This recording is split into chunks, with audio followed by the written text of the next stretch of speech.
Okay, here we have the next part. Now we're going to be talking about Total Annihilation. Yeah, so this was made by Cave Dog Entertainment, which was Humongous's way of making more like uh games for more teen demographics. Yeah, not family friendly games. Yeah, it's some sort of strategy game. I've seen someone play this, I think in daycare. I think it looks pretty cool. I have to try it sometime. Unfortunately, they didn't make too many games at Cave Dog. They only made like Total Annihilation, some expansion packs, and a lot of the other games were canceled because when I think when Humongous was bought by Infogrames, they wanted to focus more on just children's games.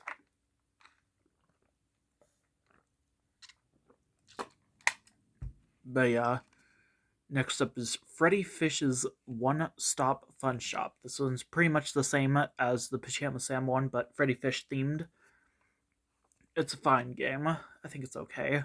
I probably should put that before Pajama Sam's One Stop Fun Shop. That and the Putt Putt one. We'll see the Putt Putt one in a little bit. Next up is Freddi Fish's ABC's Under the Sea. This is a Nintendo DS game. I think it was originally released in Australia before it was released in the United States. This was released much later after like uh some other company, I forget their name, took over Humongous. Yeah, it was kind of like trying to like bring back the Humongous games, but it didn't really work out. I think it's a cute like mini game collection. I know a lot of Humongous fans don't like that, but I think it's cool. But yeah, next up is Spy Fox's Hold the Mustard. This one's pretty much the same. Or wait, no, I didn't talk about the other Spy Fox arcade game yet. It's a fine game, very like advanced game. I don't really remember much about it. For some reason, a lot of like product catalogs you see like on the CD-ROMs, they show like the covers for all the arcade games except for this, leading to many people thinking that they never released this. It was released just a while later. I think I heard originally it was part of a four game CD-ROM collection that had some of the other arcade games. But yeah, but does have its own separate release. I have seen it before. But yeah, next up is Putt Putt and Pep's Dog on a Stick. This one is an okay game. I prefer Balloonarama, Putt Putt's One Stop Fun Shop, pretty much the same. Blues Clues Preschool. This is and Blues Clues Kindergarten. These are the two games with Joe instead of Steve. I've seen an ad for these in the manual of my copy of Blues Big Treasure Hunt, which I think I still have. It's pretty much just a basic uh, mini game collection. They're fine. They can't really work on most of my computers though. But yeah. Next up is Big Thinkers Kindergarten. No, not kindergarten. First grade. This one is slightly more advanced from the kindergarten version. I didn't even know existed for a while. When I found out at the library, I was kind of curious. I thought it was going to be exactly the same as the original, but like a bit different. The games are very different. They're a lot more advanced, even for first grade standards. You learn a lot about fractions and stuff, and yeah, it's okay.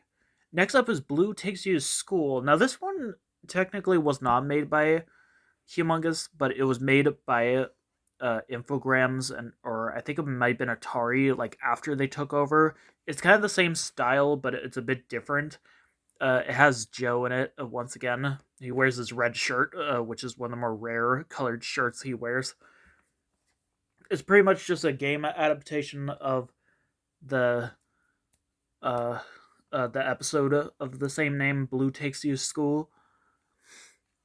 And yeah, I vaguely remember playing this. I think they also made some other Nick Jr. games in this kind of style. I think they made Dora the Explorer one that I swear I used to have, but I just lost it a while later. But yeah. Also, this has the season 1 instrumental of the So Long song with like the full beginning part. Even though Joe's singing the song, I don't think, not even like the first like part of the song they usually hear in a lot of the Steve episodes is used.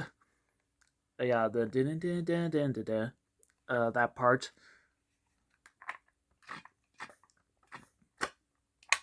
But yeah, Blues Art Time activities. This one's pretty much the one-stop fun shop games, but with Blues Clues. It's pretty cool, I guess. I wasn't really sure about it when I first got it, but yeah, it's fine, just fine. I probably should put this a little bit higher, but whatever. Freddi Fish's Fun House. This is where we're starting to get to the lowest. I should probably put these next few in D, but I'm not sure. So this is a weird like app store game. I played it on my tablet, but only the light version, aka the demo, with like ads just like popping up everywhere, and some of the games not being unlockable yet. It's pretty much the same as ABC Under the Sea, but like the mini games are a bit different and more like lazy and generic. I don't like it, honestly. But yeah. And next up is Spy Fox 3. I don't know why I put this one so low on the list. I prefer it over. Oh wait, never mind. Some of the other Spy Foxes are not on here yet. But yeah, I keep losing focus. I'm spoiling the next part. But yeah, Spy Fox 3 is actually pretty easy, sort of. I don't know. The Spy Fox games I never really like because they're more difficult for me. They're more for older kids, ages 5 to 10, and I'm like 24 or something. I can't keep track of like how old I am, but I'm not really good at this. But I think Spy Fox 3 I actually did beat a few times, and it was really like cool. So yeah, it's a fine game. It's more unique from the other Spy Fox games. It has a much different cover than the other Humongous Entertainment games. I think because it was one of the last games they made before Atari took over. And Spy Fox's Cheese Chase, this one's pretty much the same as Hold the Mustard. Uh, it's an okay arcade game.